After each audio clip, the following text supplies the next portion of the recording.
surrounds it. Today, I want to walk you through exactly how to downsize without the drama. Not the logistics, the relationship. Because you can navigate the contracts and the removalists, but if you don't navigate each other first, none of the rest matters. The first pressure point, the timeline gap. One of you is ready now, and the other needs more time. And here's the thing, neither position is unreasonable. The partner who's ready is exhausted by the maintenance, the stairs, the empty rooms. The partner who needs more time is grieving a home where the children grew up, where Christmas lunches happen, where the grandchildren ran through the backyard. When nobody says it out loud, the ready partner starts pushing. The hesitant partner starts resisting. Every conversation about estate agents becomes a proxy war for something deeper.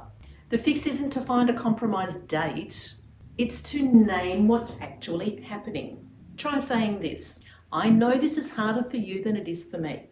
Tell me what you're not ready to let go of. That one sentence changes everything. It moves the conversation from logistics to love, from timeline to understanding. The second pressure point, the vision clash. She pictures a low maintenance apartment near the shops. He pictures a townhouse with a workshop. She wants walking distance to cafes. He wants space for the grandkids to stay. Both visions are valid, but when they're never compared side by side, each partner assumes the other sees the same future.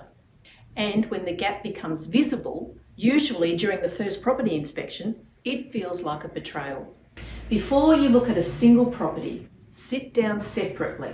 Each of you writes down your top 5 non-negotiables and then compare the lists. The overlap is your starting point. The differences are what you need to work through, not by arguing, by understanding why each item matters to the other person.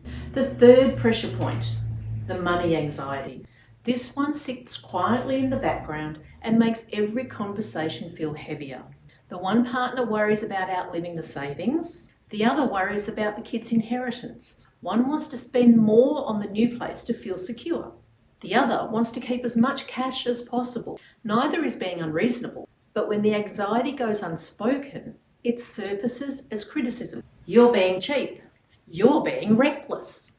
When really, both people are just scared in different directions. The only way through is to put the numbers on the table, not in a spreadsheet that you email to each other, in a conversation. With a professional if you need one. What are the real costs? The selling costs, the buying costs, the stamp duty, the ongoing costs of the new place. What does the next 10 years actually look like financially? Once the numbers are visible, the fear shrinks. Not because the numbers are always good, because what we can see, we can plan for. The fourth pressure point, the family factor. Adult children have opinions, sometimes loud ones, and they'll often take sides without realising it. Mum, I think Dad's right about the location, or Dad, you need to let go of the garage. These comments, however well-meaning, add a layer of pressure that makes honest conversation between the two of you almost impossible. Set a boundary early. This decision belongs to the two of you. You can listen to your children's concerns. You can ask for their input on specific questions. But the final call is yours together. Because your children love you, but they're not the ones who will wake up every morning in the home you choose. You are. The fifth pressure point, the grief nobody names. And this is the biggest one, and the one that couples avoid the most. Downsizing is loss. It's leaving the kitchen where you taught your daughter to bake. It's closing the door on the bedroom where you read bedtime stories. It's walking away from the garden you planted together 30 years ago. You can know it's the right decision and still be sad. You can be excited for the next chapter and still grieve the last one. Both things can be true. And here's what I see happen too often. One partner expresses sadness and the other tries to fix it. But we'll make new memories. The new place will be so much easier. Those responses, however loving, dismiss the grief. They tell the grieving partner that their feelings are a problem to solve rather than an experience to share. Try saying this instead. I feel it too. Tell me more. 3 words. That's all it takes to turn a shutdown into an opening, because the goal is not to avoid the hard feelings. The goal is to face them together. Here's what I want you to take from this. The couples who downsize well don't have an easier path. They don't magically agree on everything.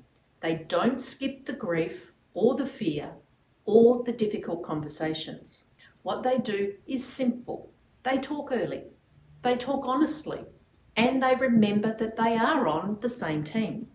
If you're thinking about downsizing on the Mornington Peninsula, comment checklist below and I'll send you our downsizing guide. It includes exercises for couples, the non-negotiables list, the financial clarity worksheet, and a conversation framework that's helped dozens of downsizers move together rather than apart. And if any of this is sounding familiar, if you're in the middle of this right now and it feels harder than you expected, share your story in the comments. I guarantee you're not alone in this. And sometimes knowing that is the most important thing.